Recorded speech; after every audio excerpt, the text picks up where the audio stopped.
सो अगले दिन ठाकुर जी सवेरे उठे और देखने लगे यशोदा मैया देख तो नहीं रही, और ठाकुर जी चुपचाप गए महाराज जहां पर सारे मक्खन दूध दही रखे, वहां पहुंच गए गौरस भंडार में।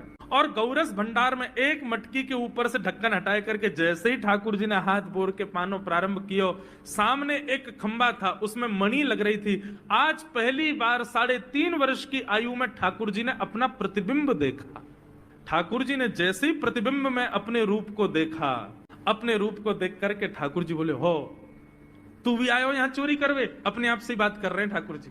अरे मैंने कही तो हती अपने अपने घर में चोरी करनी है, तू दारी के मेरे घर में आगो चोरी करवे?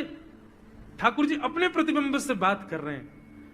अब गौरस भंडार में ठाकुर जी की आवाज गूंज रही थी और वो गूंजते हुए रसोई घर में जा रही थी। रसोई में मैया ने सुनी, बोले ये लाला कहां से बोल लो है? उठ गयो कन्हैया? मुझको पतो भी ना चली, नूपुरन की आवाज ना आई। मैया दौड़ करके गई तो देखा ढूंढते ढूंढते गौरस भंडार में ठाकुर जी अपने प्रतिबिंब से बात कर रहे हैं। कितनी सुंदर झांकी है ठाकुर जी की। ठाकुर जी मक्खन पा रहे हैं। बोले अच्छा अब आ तो गयो है यहाँ पे, लेकिन सुन चुपचाप चोरी करके भाग जाइयो, मेरी मैया बहुत मारेगी तोकू।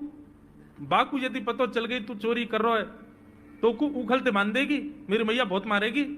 चुपचाप चोरी कर और निकल ले यहाँ से।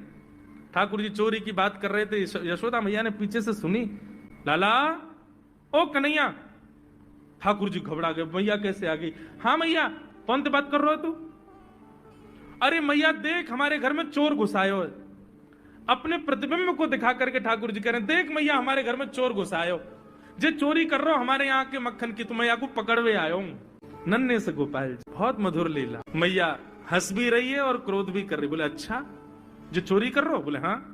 चल याकू तो मैं पकड़ लूंगी, लेकिन जे बता तेरे हाथ में मक्खन कैसे लगो? तू तो याकू पकड़वे आयो ना। अब मैया याकी मैं कहा बताऊं, तेने मेरे हाथ में पद्म राग के ऐसे ऐसे बढ़िया कंगन पहना रखे हैं, कड़ूला पहना रखे हैं सोने के। जब मैं धूप में निकलूं ना तो धूप की किरण से मुंह को बहुत जलन है जाए हाथ में।